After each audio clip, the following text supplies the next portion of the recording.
Ladies and gentlemen, tonight we're remembering a camper that looks like it escaped a museum, stole a tow hitch, and rolled straight into your nostalgia. A 1972 Airstream Argosy isn't just vintage. It's the kind of artifact that makes adults argue about paint like it's politics. This one, nicknamed Amelia, proves a risky truth. The prettiest thing in the campground is often the strangest. If you love rolling history with comedy and character, smash that subscribe button for more insane vehicles on CampAvto. The first Argosy travel trailers reached dealerships in April 1972, after the line's official introduction, and were described as an almost Airstream.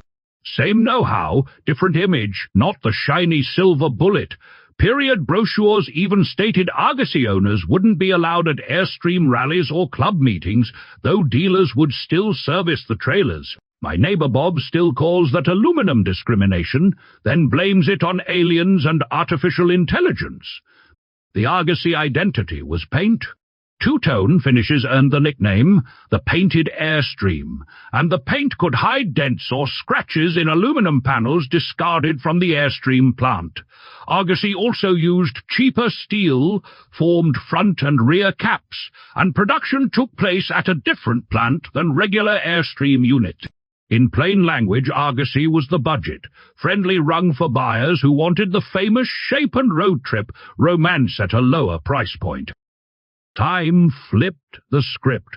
Today, Argosy can feel like an Airstream unicorn, rare, quirky, and appreciated for the very differences that once made it second class. I think that's why people chase them now. The story is built into the skin.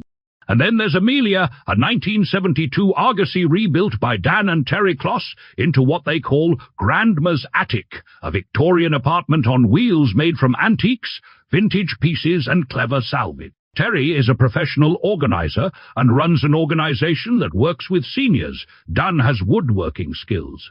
They bought a decrepit, mice-infested mess, stripped it down, and rebuilt it without a preset design plan. Timmy heard that and said, "That's how I buy fishing gear." Timmy also says he's almost a mechanic, which is exactly what Argosy was, almost an Airstream. Timmy, my friend, I apologize, but the parallel is too perfect. With the trailer down to the bones, they argued about style, Dan leaning Victorian or gypsy, Terry thinking more 1940s, then landed on the mashup they now call Grandma's Attic.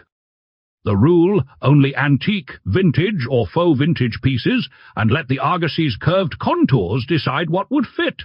No, for the technical details, and we'll be strict, the provided source focuses on restoration choices, not factory towing specs. No official length in feet and inches, no weight in pounds and kilograms, no axle ratings, no tank capacities, and no original MSRP are included, so we won't invent them. What we can document is how Argosy was built as a concept and how Amelia was engineered as a renovation. From the Kloss rebuild side, Amelia is lightweight stagecraft done with discipline.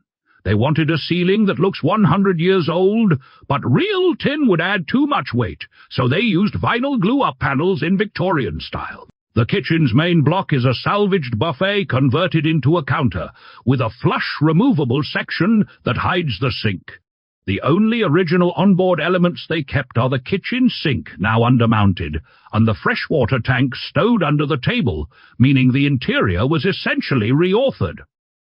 The front bedroom nightstands are an old makeup station cut in two. The lamps are Hurricane. Lamp bases with handmade shades glued down so they don't go flying. The rear bathroom and the wardrobe across from it use old doors repurposed to match the curves, with thick drapes as doors for privacy. In the bathroom, an old porcelain food bowl became the basin, and the structural hero is a wooden column salvaged from a burned-down Detroit home. They bought 2-1 broke during stripping, and the survivor became the signature. Finally, the exterior identity. The original Argosy was described as white and taupe with a red, white, and blue awning, compared to an evil jumpsuit. Amelia now wears green and red paint with a brand-new matching awning, and it's named after Amelia Earhart. Design and philosophy is where Amelia stops being a restored Argosy and becomes a rolling argument. The Argosy was born as the painted, more affordable sibling of the shiny silver Airstream bullets, and Dan and Terry leaned into that outsider identity instead of sanding it off. They didn't chase modern RV minimalism. They built a theme they could live inside. Grandma's attic, a Victorian-leaning collage of antique, vintage, and faux vintage pieces, chosen to fit the Argosy's curved shell.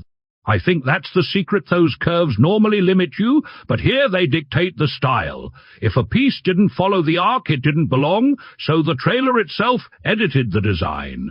That philosophy shows up in every smart compromise. Want a tin ceiling look? Real tin would add too much weight, so they used Victorian-style vinyl glue-up panels that sell the illusion without turning to punishment.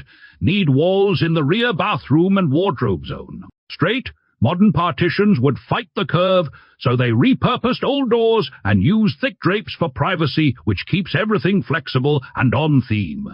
Even plumbing becomes storytelling. The kitchen sink is one of the few original elements retained, now undermounted, and the bathroom basin is an old porcelain food, boutrical, weird, and somehow elegant. In the market, Argosy's reputation did a full U-turn. In 1972, brochures reportedly treated Argosy owners like the almost Airstream crowd. Service, yes. Rallies, no. Decades later, the two-tone painted identity is a signature, not a compromise, and Argosy has become the kind of Airstream unicorn people hunt for precisely because it isn't the standard silver bullet. Modern mass-market travel trailers can offer more factory convenience, but they often age like yesterday's electronics. A vintage Argosy ages like a record. The quirks become the charm. Amelia's rebuild pushes that even further. This isn't competing on features.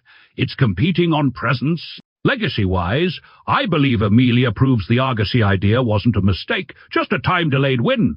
The line that once felt second-tier now has its own fan base, and this build turns that identity into theatre you can tow. My neighbour Bob calls that propaganda, then refuses to camp because he's convinced the campsite Wi-Fi is reading his thoughts. Bob, buddy, the only thing reading your thoughts is the glare off your bald head. Before money, a warm compliment with a little truth. This build is brave. It's gorgeous, but it's a commitment. Every antique object is a potential projectile. Every lamp needs to be glued down like it owes you rent, and every drape is one gust away from doing interpretive dance. Timmy saw the glued lamps and said, "That's exactly how I secure my fishing rod." Timmy, my friend, I apologize, but your last secure setup ended with a rod floating downriver like a retired submarine. Prices the source text provided does not include the original 1972 MSRP, the highest auction sale, or today's average auction price for this specific Amelia Argosy build, so we are not guessing.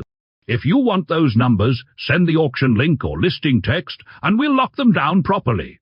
And a final tip for the brave: if you buy a museum-style camper, drive like you're transporting a cake.